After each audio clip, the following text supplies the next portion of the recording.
Well, joining us is Nicholas Vinocur of Politico.eu. Thanks for being with us. Good to be here. You've written a piece explaining why it is that Manuel Valls is slowly fading, it seems. Right. I mean, that was my conclusion going on the road with Manuel Valls. What struck me was the self-denial that he was imposing because Valls has always existed on the right wing of the Socialist Party, and in order to participate fully in the primary, he's had to move towards the kind of center of gravity of the Socialists, and that meant erasing many of the things that were interesting about him and that set Manuel Valls apart from the field. And it seemed to me at emergence that there wasn't that much left of him that was interesting to behold. And how did he seem on the campaign trail? Because he looks, he looks a bit impenetrable. He looks a bit stiff. Manuel Valls is himself, and that means somebody who doesn't smile excessively, sometimes not at all. I mean, here he seemed to be making more efforts to smile, though it seemed to be with some strain. He's not somebody who has an easy contact with regular people and regular voters. He's not one of these kind of charismatic people. But what people did appreciate during his speech, and many of them told me, was that he seemed to be the serious, responsible candidate with experience of running the state compared to the other ones. And one retired school teacher told me, I came to see a statesman. I didn't come to see somebody who was stumping for themselves. So he's still ahead in the polls for the first round this coming Sunday.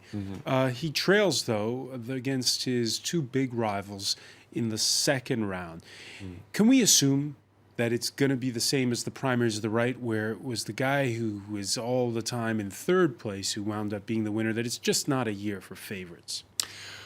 That seems to be the lesson of the last few big elections we've had in the West. And I think we tend to say, okay, well, it's three things, so it's a trend. I think the lesson is polls are finicky. And again, if you look at closely the numbers here, we're within the margin of error between these people on a sample that is kind of that is new, and pollsters aren't used to measuring it.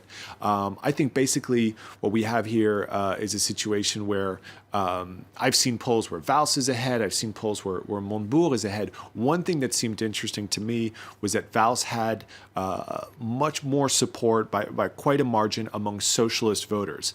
And these are people who really have a stake in the primary, and I think they will turn out to vote. And these people stand behind Valls as their man who can deliver on promises in government. In the right-wing debate, we had a lot of attention, a lot of people who weren't involved in that process going to vote. This one, as you pointed out, is much less popular. So I think we might have a narrower, more dedicated pool of voters, and that could play in Valls' favor. If more turn out, then you might get Montebourg or even a Benoît Hamon as the surprise winner. Who are more to the left. That's important what you're saying, because the rank and file, you're saying, are supporting Valls. A lot of the reason why people don't seem that interested is they feel as though there's already a choice on the left, right, between the man who's backed by the communists, Jean-Luc Mélenchon, and the former economy minister of Manuel Valls, Emmanuel Macron, who's running as an independent.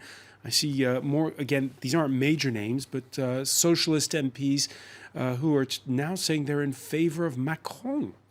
Right. I mean, it's a topsy-turvy world because just like you say, the first thing is that people were interested in the right-wing primary because they thought the right-wing candidate is going to become president. So everybody had a stake in that primary. In this one, people feel that nobody is going to come out winning. So the level of interest is much lower.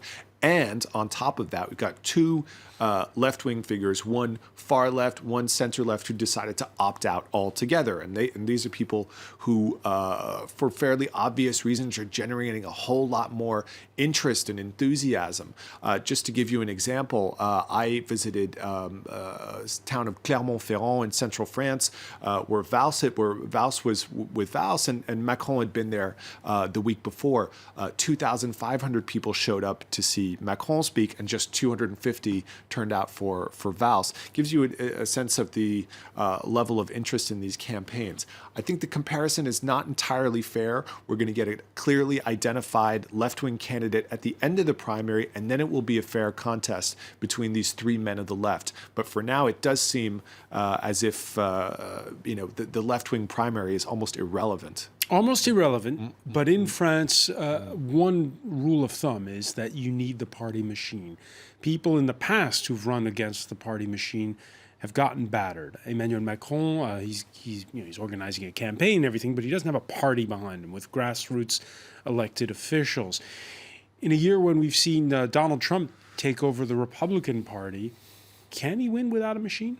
Well, this is the conventional wisdom versus disruption in this new era of social media. And what Macron's opponents are saying against him is this is a bubble. This is a Twitter phenomenon where people are coming out to see a golden boy, a prodigy of politics, but there isn't really any support on the ground. I think there's some truth to that, but we also shouldn't underestimate how quickly a candidate can get a handle on the ground game with the right data analysis, with the right experts behind them to look at those electoral maps and say, this is where we need to strike. I think Macron is a shrewd politician, and I think he's starting to get some support from experienced socialists. Not a whole lot for the time being. Valls is the establishment candidate in the Socialist Party, but Macron is starting to get some important support, and these people will help him pull the strings on the map. One last thing is that there's always been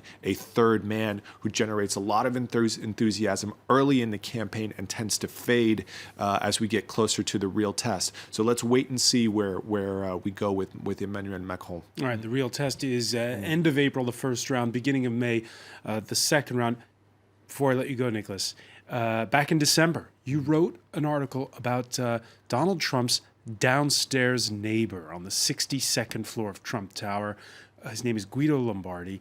Last Thursday, in the hall of Trump Tower, that's who the favorite for the first round of the presidential election, Marine Le Pen, sat down with. What do you make of that?